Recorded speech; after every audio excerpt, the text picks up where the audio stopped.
Saludos queridos hermanos y amigos que una vez más nos acompañan en nuestro tiempo de enseñanza de la palabra de Dios. Para mí es una bendición, es un placer el poder estar de vuelta con ustedes con la mejor intención de poder eh, dar y enseñar la palabra del Señor, la palabra de Dios.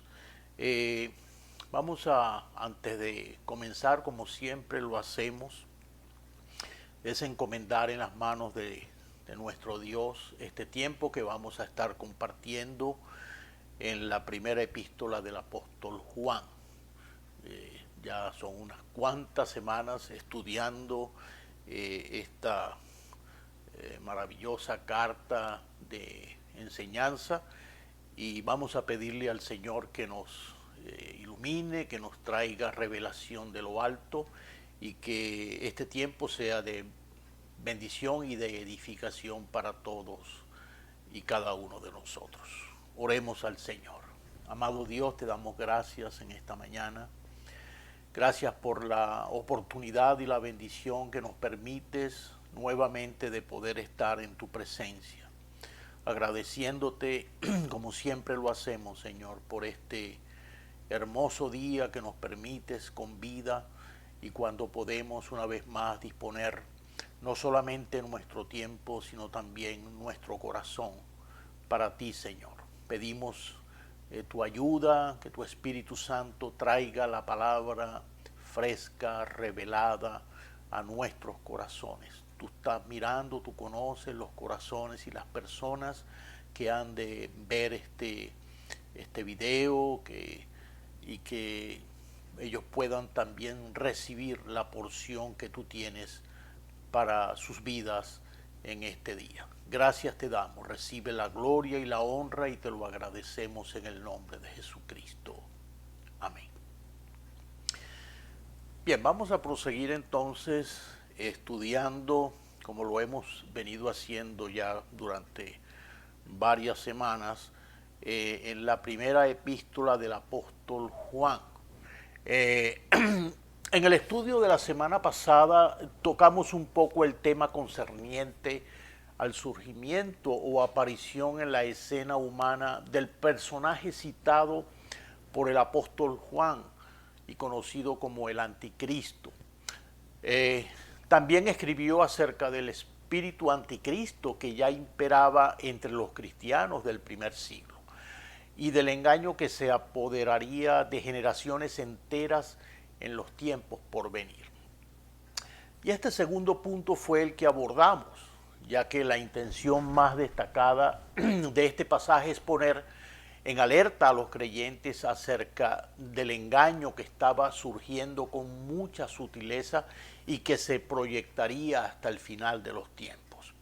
Ahora, es importante destacar lo dicho por el apóstol Pablo, ahí en la segunda carta de Tesalonicenses capítulo 2 verso 3 acerca de una señal inequívoca que acompañaría los tiempos en que Jesús regresaría de nuevo por segunda vez y cita la apostasía como esa señal clara y contundente para ese tiempo y dice: nadie os engañe en ninguna manera, porque no vendrá sin que antes venga la apostasía y se manifieste el hombre de pecado, el hijo de perdición. Hoy vamos a tratar sobre esto, la falsedad detrás de la imitación. Y ese es el título que le estoy poniendo a la enseñanza, la advertencia ante el engaño. Leímos la semana pasada en Primera de Juan 2, verso 18 al 25, donde Juan manifiesta su gran preocupación por los creyentes desprevenidos.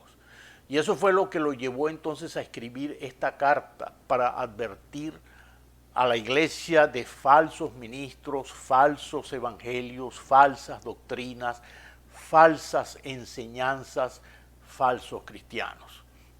Ahora, ¿cómo puedo saber y encontrar las diferencias entre la verdad y la mentira en un mundo de imitaciones espirituales.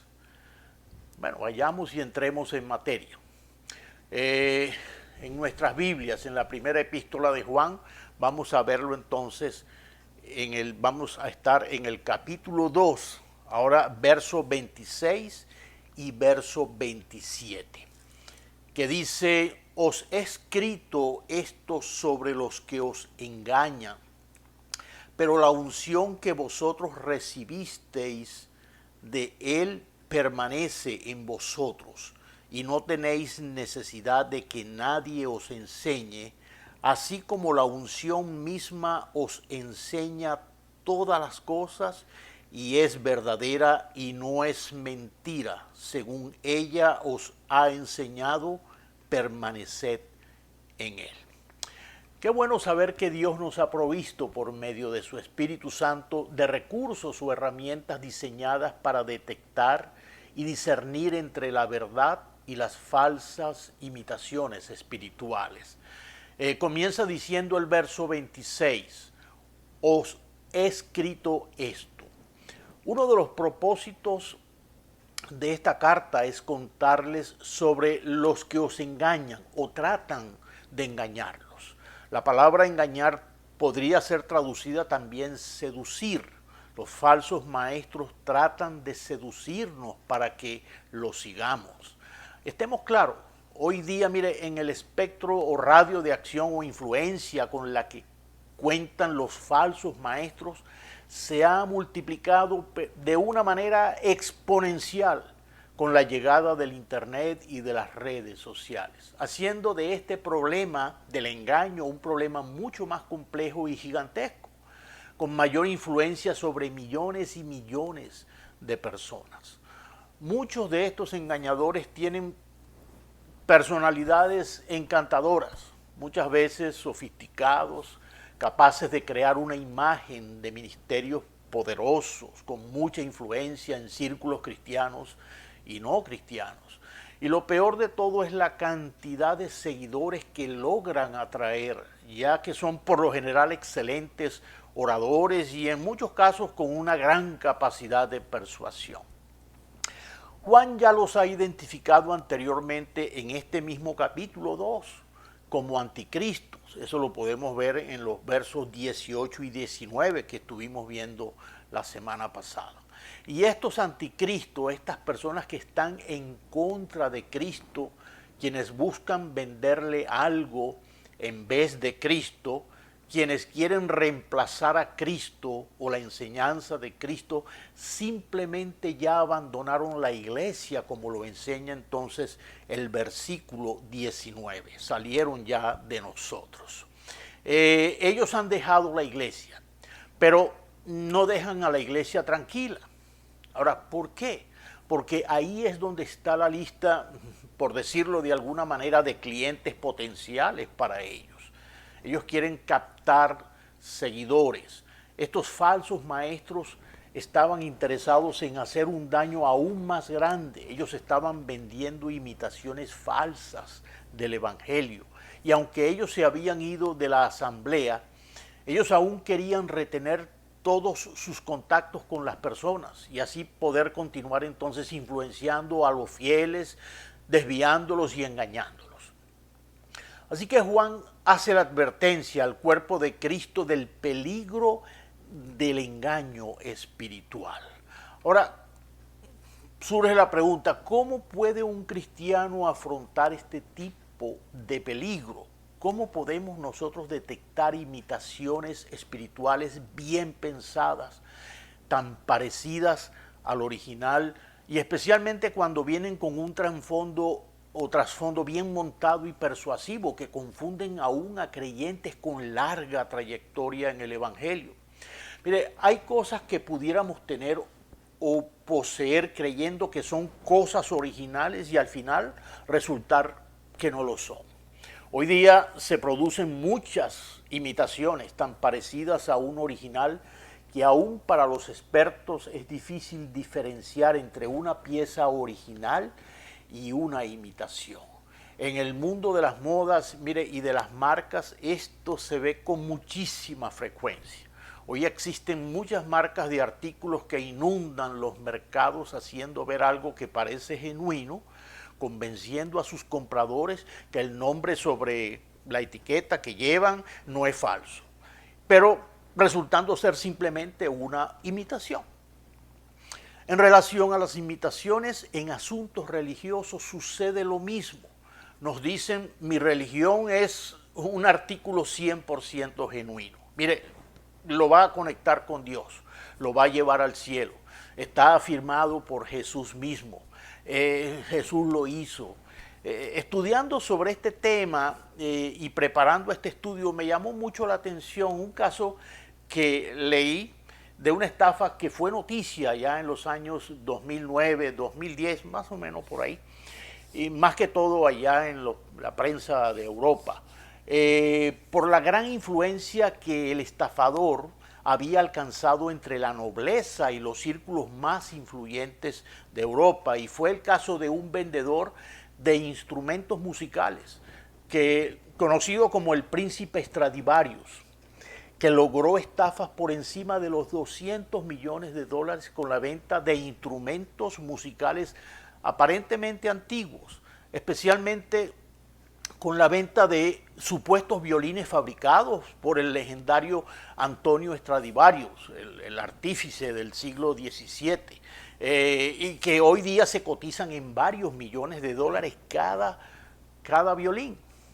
Este hombre logró engañar aún a expertos, supuestamente conocedores de estos instrumentos, y haciéndose de una gran fortuna que le permitió, mire, comprarse hasta un castillo allá en Viena del siglo XIV, y con una gran colección de autos, 44 autos de los más caros y sofisticados y lujosos, y estableció sucursales en 6 de las más importantes capitales del mundo.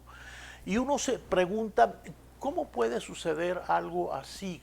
O sea, ¿cómo pueden engañar aún a personas que supuestamente son conocedores de la materia y que tienen toda la documentación, herramientas para detectar cuando algo es falso o verdadero en cuestiones de instrumentos?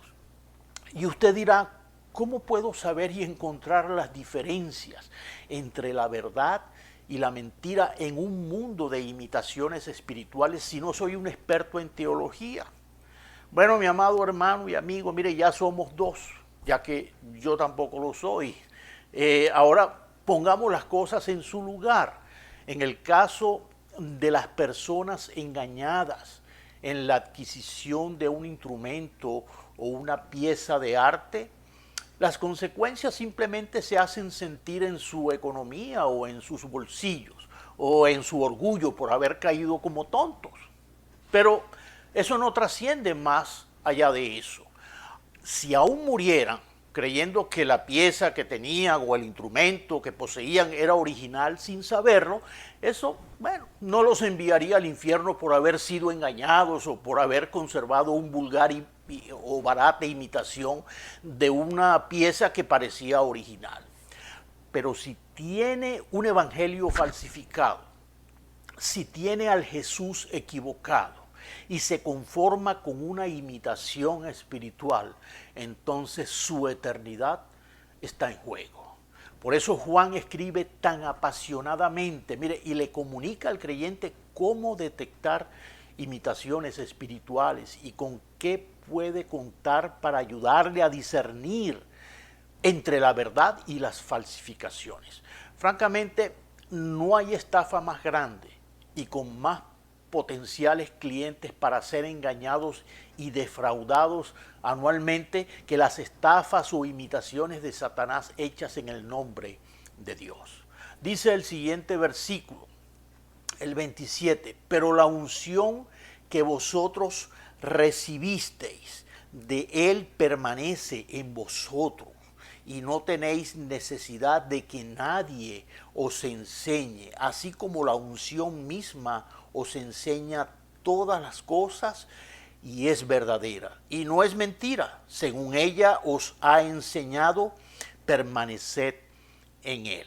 Es importante destacar que esa unción que permanece en nosotros no es un conocimiento y nada más, o un nivel educativo, o un poder místico, qué sé yo. No, se trata de una persona y está haciendo referencia entonces a esa tercera persona de la Trinidad. Juan ya ha revelado esto en el versículo 20, cuando dice, pero vosotros tenéis la unción del Santo y conocéis todas las cosas. Jesús prometió que el Espíritu Santo descendería a morar en cada creyente, el cual nos enseñaría y nos guiaría a la verdad. Eso está ahí en Juan 16. Mire, y estas eran noticias impactantes para la iglesia del primer siglo.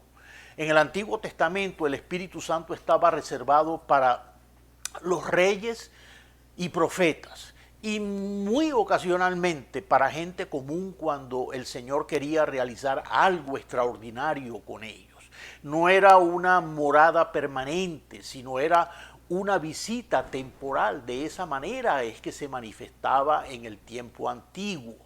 Esta es la razón por la que leemos que el Espíritu descendía sobre tal o cual persona y luego los dejaba, como es el caso del rey Saúl o el caso de Sansón. Por eso la idea de que cada creyente sería ungido y tendría al Espíritu de Dios morando de una forma permanente dentro de él era algo completamente impensado. Y seguramente los discípulos deben haber quedado totalmente sorprendidos cuando recibieron esa revelación. El Espíritu Santo es quien nos equipa para todas las cuestiones de fe y vida. Juan nos informa aquí que cada creyente genuino, o sea, estamos hablando de creyentes genuinos, verdaderos, no imitación, creyentes nacidos de nuevo, ha sido ungido por el Espíritu Santo. La Biblia nos revela varias funciones y tareas del Espíritu Santo en nuestras vidas que nos permiten entonces servir efectivamente a nuestro Dios. Y también nos permite protegernos de aquellos engañadores que buscan vendernos sus imitaciones. El Espíritu Santo nos equipa para cada aspecto de nuestra vida y del servicio. La Biblia lo describe entonces como el Espíritu de verdad. En Juan 14, 17 dice, el Espíritu de verdad al cual el mundo no puede recibir porque no le ve ni le conoce, pero vosotros le conocéis porque mora con vosotros y estará en vosotros. También lo describe entonces no solamente como el Espíritu de verdad, sino también como el Espíritu de gracia, el Espíritu de vida, el Espíritu de gloria. Hay diferentes pasajes en Hebreos, en Romanos, en Primera de Pedro, que hacen referencia de esto que estoy diciendo. Y cada aspecto del servicio y de la vida cristiana tiene relación entonces, mire, con la verdad, con la gracia, con la santidad, con la vida, con la gloria de Dios. Y nos enseña y nos equipa en todas esas áreas y que se reflejan entonces en nuestro servicio y nuestra devoción a Dios. Ahora, no solo nos equipa para servir, también el Espíritu Santo nos guía a vivir vidas santas. Dice Pablo en Primera de Corintios capítulo 6, verso 19, ¿o ignoráis que vuestro cuerpo es templo del Espíritu Santo, el cual está en vosotros, el cual tenéis de Dios y que no sois vuestros? El Espíritu Santo vive permanentemente dentro de cada creyente. Y esta es una de las grandes revelaciones del Evangelio. Si hay algo que a mí siempre me ha impactado en mi entender y mi relación con el Señor, es saber esto y comprenderlo, asimilarlo. Esta es una verdad infinita que tiene que llenar entonces nuestros corazones de la paz de Dios y de un agradecimiento continuo con el Señor. Podemos descansar de que si Él nos está guiando, Él nos va a guiar entonces a una vida de santidad. Él nos va a llevar hacia eso. Una de las características de los Engañadores es la hipocresía. Ellos llevan vidas en rebelión y generalmente vidas de inmoralidad. La carta de Judas describe a los falsos maestros como individuos que viven solo para satisfacer sus deseos. En Judas verso 16 y verso 19 dice, estos son murmuradores, querellosos, que andan según sus propios deseos, cuya boca habla cosas infladas, adulando a las personas para sacar provecho. Estos son los que causan divisiones, los sensuales, que no tienen al Espíritu. Son fanfarrones que se jactan de sí mismos y adulan a otros para conseguir lo que quieren. Se dejan llevar por sus instintos naturales porque no tienen al Espíritu de Dios en ellos. El verdadero trabajo del Espíritu Santo en el que ha sido redimido por Cristo es guiarlo a vivir una vida santa. Esa es la firma genuina del Espíritu Santo en la vida de una persona que dice ser cristiana. Ese es el sello que garantiza la autenticidad de una vida espiritual renovada, regenerada por el Señor. Así que el Espíritu Santo no solo nos equipa para el servicio, sino que también nos guía a una vida de santidad, creando en nosotros adoración genuina. Jesús dijo en Juan 4:23, mas la hora viene y ahora es cuando los verdaderos adoradores adorarán al Padre en espíritu y en verdad, porque también el Padre tales adoradores busca que le adoren. Adoración genuina, eso es lo que está reflejando. Ahora, cuando Juan escribe aquí en Primera de Juan 2:27, que el Espíritu permanece en nosotros y no tenemos necesidad de que nadie nos enseñe, es porque Él nos enseña todas las cosas y tenemos que tener el contexto en claro para saber interpretar lo que Juan nos está diciendo. O sea, Juan no está prometiéndole al creyente aquí que no necesita ir más a la iglesia o a los estudios bíblicos o a la escuela dominical, que no necesita un pastor que le enseñe, porque obviamente Juan mismo está enseñándonos aquí. A lo que el apóstol Juan está refiriéndose específicamente es al hecho de que el Espíritu Santo que mora dentro de nosotros nos va a proteger de las falsas enseñanzas y de los que niegan a Jesús como el Mesías ungido. Recordemos el versículo 22 de este capítulo, que dice, ¿quién es el mentiroso? Sino el que niega que Jesús es el Cristo, el ungido. Este es anticristo, el que niega al Padre y niega al Hijo.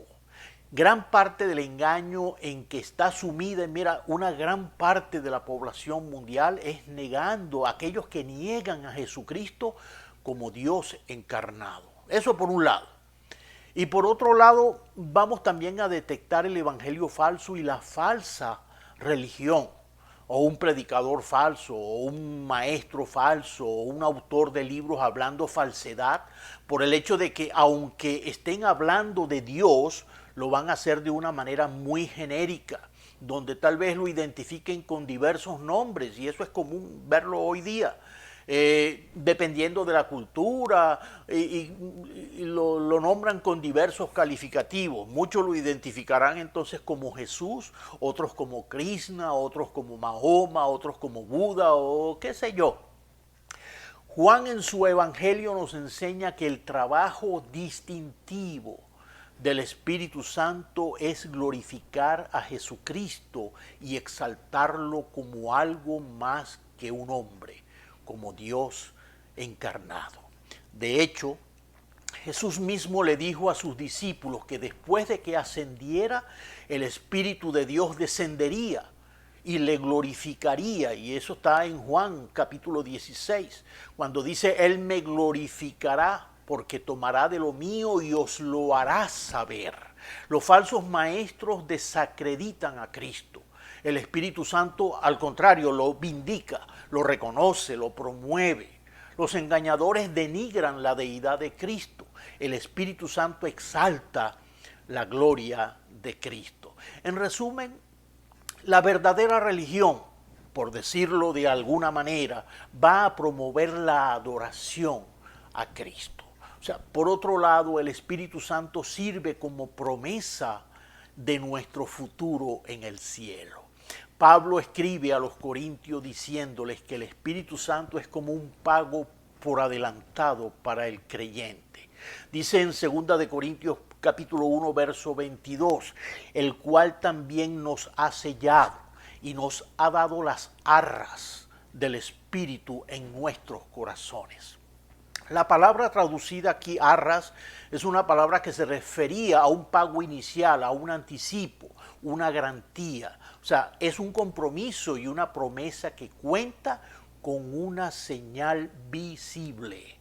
Pudiéramos compararlo con el anillo de compromiso, tradicionalmente utilizado en la relación de una pareja, no solo tal vez por su costo o el valor que tenga como joya, sino por el mensaje que comunica. Ese anillo es una demostración visible del compromiso entre esas dos personas. Mire, yo tengo el mío aquí.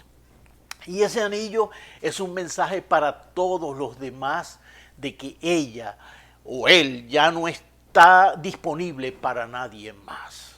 Hemos recibido el Espíritu Santo como una demostración de que Dios Padre nos ama y el Hijo quiere demostrarnos de una forma tangible que nos ama. El Espíritu Santo es como ese anillo entonces de compromiso, es el anticipo, las arras, dado a nosotros por nuestro novio celestial, que un día va a venir y nos llevará a la casa de su Padre. Él nos ha prometido estar con nosotros hasta el final y nos ha propuesto que gastemos el resto de nuestras vidas con Él. Y nosotros, bueno, hemos aceptado, hemos recibido esa oferta, esa propuesta. Y el Espíritu Santo entonces es la señal de ese compromiso, ese Espíritu Santo morando ahora dentro de nosotros. No solo le decimos al mundo que pertenecemos a Jesucristo, sino que día a día el Espíritu nos recuerda que estamos a la espera de la celebración de la cena de las bodas del Cordero, como la novia que somos. La iglesia es su novia, como lo enseña la palabra. Y Juan sigue diciendo en el verso 27, en su segunda parte, este Espíritu nos enseña todas las cosas. Y sigue diciendo, lo que el Espíritu Santo enseña es verdadero y no es mentira. Juan dice, el Espíritu Santo va a traducirnos quién es Jesús. Y Él no va a decirnos ninguna mentira. De hecho, Él sabe que es una cuestión de vida y muerte. Así que Juan termina este versículo escribiendo, permaneced en Él. Así que el llamado es a permanecer. Así que permanezcamos ahí en la posición en la que ahora el Señor nos ha puesto. Dicho de otra manera, no lo ignore, no lo olvide, atienda sus requerimientos, entre en la disciplina de la obediencia. No viva su día a día sin hablar con el Señor, sin hablar con Él, sin depender de Él, sin glorificarle, sin escuchar su palabra, sin escuchar sus advertencias y palabras de alientos. Él es quien nos equipa divinamente para ayudarnos entonces a detectar esas falsas enseñanzas o doctrinas falsas y para glorificar a Cristo como el Hijo de Dios, el Rey de Reyes, el Señor y Salvador de todos los que creen en Él. Que el Señor traiga revelación a nuestras vidas, a nuestro espíritu, para nosotros poder discernir la voz de Dios, entender la intención que hay en el corazón del Señor en toda esta enseñanza. De esta manera entonces vamos a concluir nuestro estudio en esta mañana con relación a ese tema del Espíritu espíritu anticristo que dominaría nuestros tiempos y que definitivamente se convierte entonces en un gran problema que nosotros necesitamos atender y necesitamos conocer.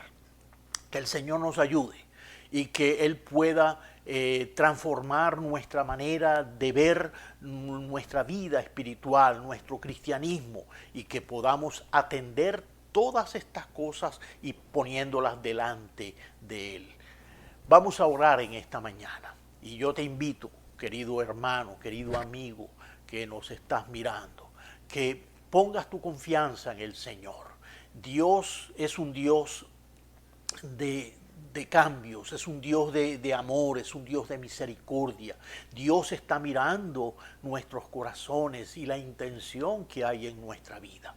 El llamado es a que podamos creer, que podamos descansar en su palabra, en sus promesas, y Él entonces cuidará de nosotros. Él hará todo lo demás en nuestras vidas. Vamos a orar y vamos entonces así a concluir en esta mañana con este tiempo de estudio y de enseñanza en la palabra de Dios. Vamos a orar. Amado Señor, te damos gracias en esta hora. Gracias por este tiempo que hemos invertido, Señor, explicando tu palabra, trayéndola, Señor, delante de nosotros. Y gracias por la claridad de tu Espíritu Santo, Señor, en estas enseñanzas profundas y a la vez sencillas de tu palabra que nos instan, nos dirigen, Señor, hacia la verdadera comunión, la comunión genuina, la que tú estás esperando de cada uno de tus hijos, Señor.